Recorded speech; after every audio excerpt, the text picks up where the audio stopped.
Welcome to my channel Ratna's healthy and tasty kitchen. আজকে আমি আবার চলে এলাম একটা নতুন রেসিপি নিয়ে। হ্যালো বন্ধুরা, কেমন আছো সবাই? আশা করি সবাই ভালোই আছো।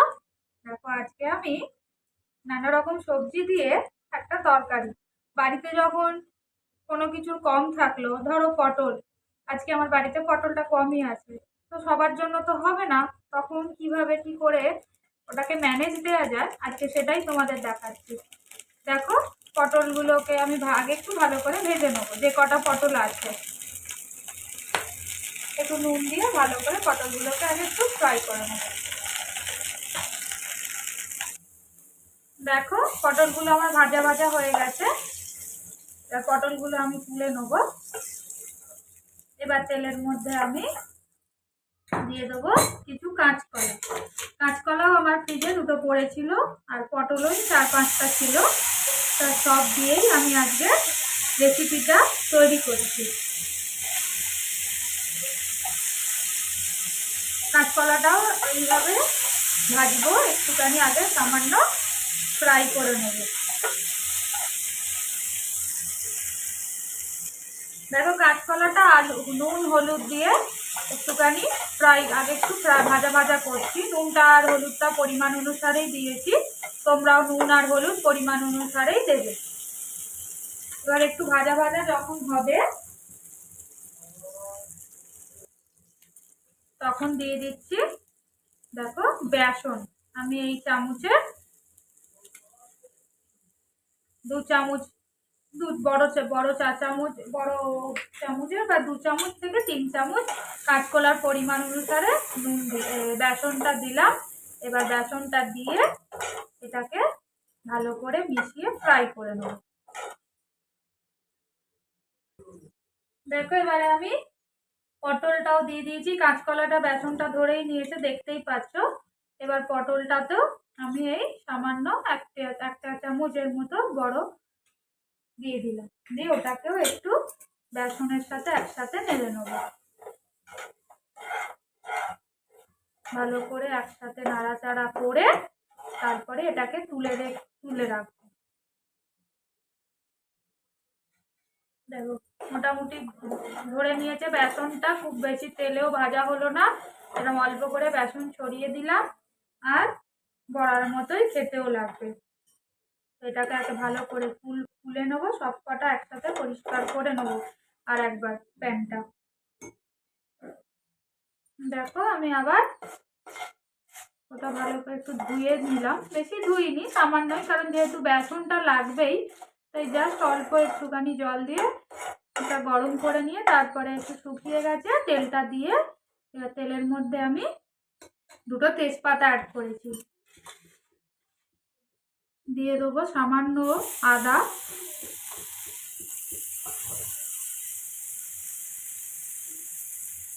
দিয়ে দেবো অল্প 2-4টে অড়হর ডাল, খেতে খুব ভালো হয় এটা দিলে। দিয়ে দেবো ধনে গুঁড়ো,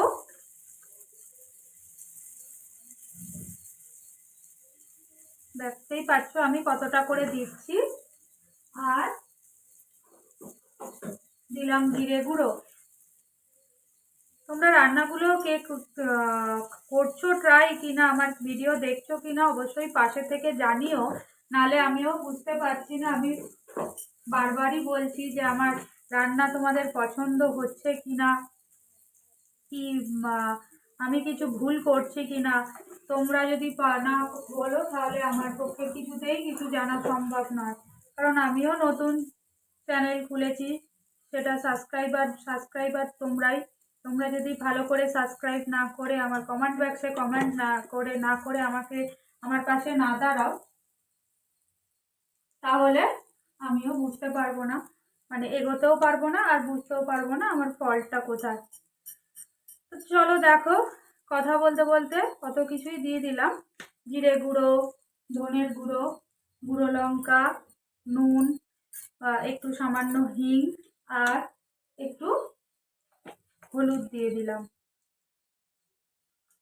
এগুলোকে এবারে একসাথে, আলুটাকে আমি আর ভাজবো না, এবার এইটাকে ভালো করে মশলাটা দিয়ে মশলাটা তেলের মধ্যে নাড়াচাড়া করে আমি আলুটাকে একবারে কষাবো।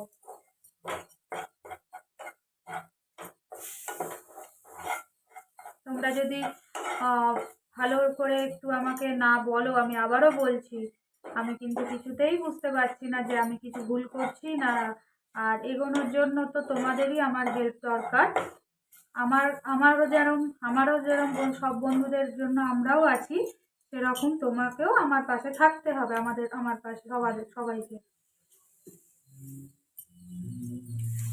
দেখো আমি এখানে এই 4টে মতো লঙ্কা দিয়ে দিচ্ছি। লঙ্কাগুলো এরকম করে ফাটিয়েই দিয়েছি আমি।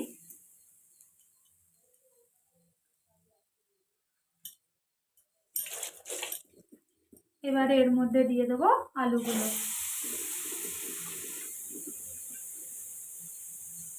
আলুগুলোকে ভালো কেটে এরকম সাইজেরই কেটেছি, দিয়ে এবারে এটাকে একসাথে মশলার সাথে ফ্রাই করব।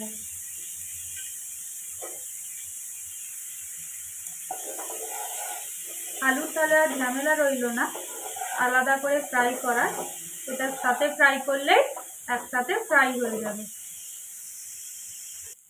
দেখো আলু আলাদা করে না ভেজেও মশলার সাথে একসাথে করলেও আলু কিন্তু ভালোই ভাজা হয়ে যায়, অতএব তেলটাও কম লাগে। এখনকার সবাই একটু তেল কমের রান্না এটাই পছন্দ করে, যা মানুষের শরীরের অবস্থা, তাই জন্যই আমি এরমভাবেই রান্নাটা করি, আর খেতেও ভালো হয়। তো দিয়ে দিলাম একটু ক্যাপসিকাম।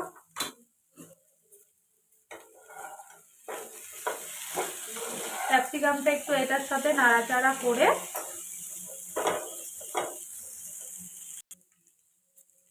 আমি 2টো টমেটো স্ক্যাপারে ঘষে একটু জল দিয়ে রেখেছিলাম মিশিয়ে, এবারে আমি ওই টমেটো আর জলটা মিশিয়ে দেবো।